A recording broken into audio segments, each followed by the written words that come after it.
Hello friends, welcome to DTS channel. இன்றைக்கி நம்ம சேனலில் ஒரு சூப்பரான மீன் குழம்பு ரெசிபி தான். ஒரு சின்ன சின்ன டிப்ஸ் இருக்கும், ரொம்பவே டேஸ்ட்டாக இருக்கும். அதை எப்படி செய்யலாங்கிறத வாங்க பார்க்கலாம். ஃபஸ்ட்டு ஒரு கடாயில் எண்ணெய் சேர்த்துக்கோங்க, நல்லெண்ணெய் சேர்த்துக்கோங்க. அப்போ தான் மீன் குழம்பு ரொம்பவே டேஸ்ட்டாக இருக்கும். நல்லெண்ணெய் சேர்த்து நல்லா காஞ்சதுக்கப்புறம் கொஞ்சமாக வெந்தயம் போட்டு நல்லா பொரிய விட்டுருங்க. வெந்தயம் பொரிஞ்சதுக்கப்புறம் வெங்காயம் சேர்த்துக்கலாம். வெங்காயம் சேர்த்து நல்லா வதங்கணும். வெங்காயத்தோட கலர் மாறுற அளவுக்கு நல்லா வதக்கிக்கோங்க. வெங்காயம் நல்லா வதங்கும் போது தான் மீன் குழம்பு வாசம் ரொம்பவே அருமையாக இருக்கும். வெங்காயம் இந்த அளவுக்கு நல்லா வதங்கினதுக்கப்புறம் நம்ம தக்காளியை சேர்த்துக்கலாம். நான் ஒரு 4 பழுத்த தக்காளி எடுத்துக்கிட்டேன். அதில் 2 தக்காளியை கட் பண்ணி சேர்த்துக்கிறேன். 2 தக்காளி மிக்சி ஜாரில் அரைச்சி சேர்ப்பேன். அது மாதிரி சேர்க்கும் போது குழம்பு நல்லா திக்காக இருக்கும். அதனால் அது மாதிரி சேர்த்திங்கன்னா ரொம்பவும் டேஸ்ட்டும் நல்லாயிருக்கும், குழம்பும் நல்லா திக்காக வரும். எல்லாத்தையும் சேர்த்து நல்லா மிக்ஸ் பண்ணிவிட்டு அதிலே பச்சை மிளகாய், கருவேப்பிலை எல்லாத்தையும் சேர்த்துக்கோங்க. வெங்காயம் தக்காளி நல்லா வதங்கிட்டு இருக்கும். புளி குழம்புக்கு தகுந்த போல் புளி எடுத்துக்கோங்க. புளி தண்ணி எடுத்துட்டேன். அதில் 2 டேபிள் ஸ்பூன் மிளகாய்த்தூள், 1 டேபிள் ஸ்பூன் மஞ்சத்தூள், அதுக்கப்புறம் ஒரு 2.5 டேபிள் ஸ்பூன் அளவு மல்லித்தூள் சேர்த்துட்டு 1.5 டேபிள் ஸ்பூன் குழம்பு மிளகாய்த்தூளும் சேர்த்துக்கிறேன். எல்லாத்தையும் சேர்த்து நல்லா மிக்ஸ் பண்ணி விடுங்க. அதில் தேவையான அளவு உப்பையும் சேர்த்துருங்க. சேர்த்துட்டு எல்லாத்தையும் நல்லா மிக்ஸ் பண்ணி விட்டுட்டு நம்ம வெங்காயம் தக்காளி வதக்குனதில் சேர்த்துற வேண்டியதான். இப்போயே நம்ம புளிப்பு காரம் எல்லாம் செக் பண்ணிக்கலாம். இந்த அளவுக்கு நல்லா மிக்ஸ் பண்ணி விட்டுட்டு வெங்காயம் தக்காளி நல்லாவே வதங்கி வந்துருச்சு.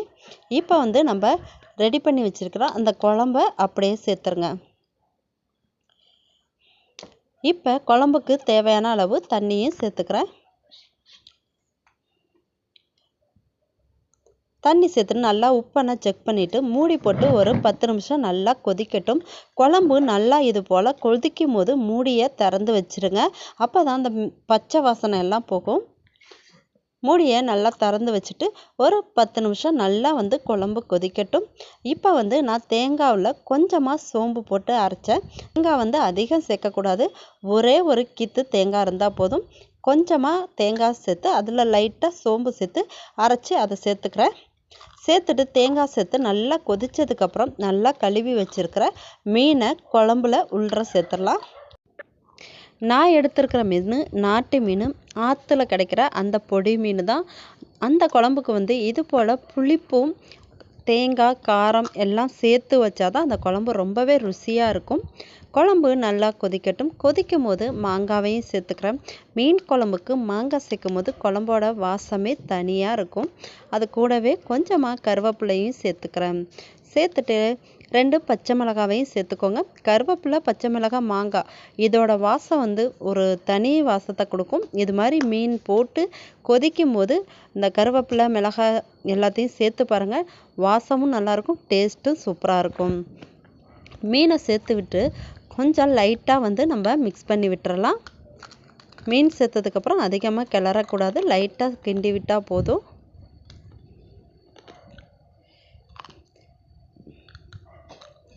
நீங்கள் இந்த குழம்ப நீங்கள் எந்த மீனில் வேணாலும் வச்சு ட்ரை பண்ணி பாருங்கள், டேஸ்ட்டு சூப்பராக இருக்கும். அதே போல் மீன் போட்டதுக்கப்புறம் கொஞ்சம் உப்பும் சேர்த்துக்கோங்க. அப்போ குழம்பு இன்னும் ருசியாக இருக்கும்.